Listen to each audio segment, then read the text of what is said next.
Bandara Sultan Mahmud Badarudin II Palembang bersiap memasuki masa libur Natal dan Tahun Baru. Lonjakan penumpang diprediksi akan berlangsung. Pengelola bandara memperkirakan selama masa Nataru akan terjadi kenaikan penumpang hingga 10%.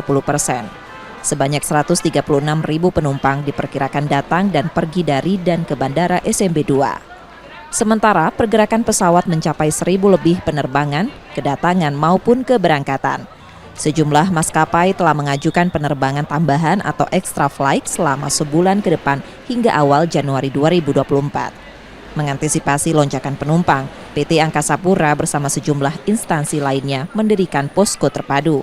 Selain menyiagakan personil, pihaknya juga menyiapkan fasilitas pendukung termasuk klinik kesehatan dan peningkatan keamanan. Kami perkirakan prognosa kami ada kenaikan 10% dibandingkan tahun 2022 atau sekitar kurang lebih 136.017 penumpang yang nanti akan melakukan take off maupun landing yang ada di SMB 2 Palembang. Nah, kemudian untuk aircraft movement kami perkirakan ada 1.010 aircraft movement. Teman-teman maskapai saat ini sudah mengajukan extra flight, sudah dimulai tanggal 10 Desember kemarin sampai nanti ada yang sampai dengan tanggal 10 Januari 2024. Sebagian penumpang memilih berpergian lebih awal untuk menghindari keramaian saat masa libur Natal.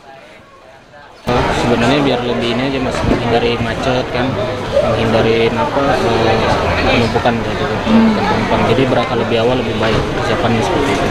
Jadi menghindari kayak penumpukan gitu ya di tempat-tempat umum gitu. Jadi berangkat lebih awal sih lebih baik kayak gitu. Puncak arus libur Natal dan Tahun Baru diprediksi terjadi pada 22 Desember 2023, sementara arus balik pada 2 Januari 2024. Selama masa puncak, diperkirakan lebih dari 9.000 penumpang akan melintas melalui Bandara SMB 2 Palembang. Rizky Nurmizan, Kompas TV, Palembang, Sumatera Selatan.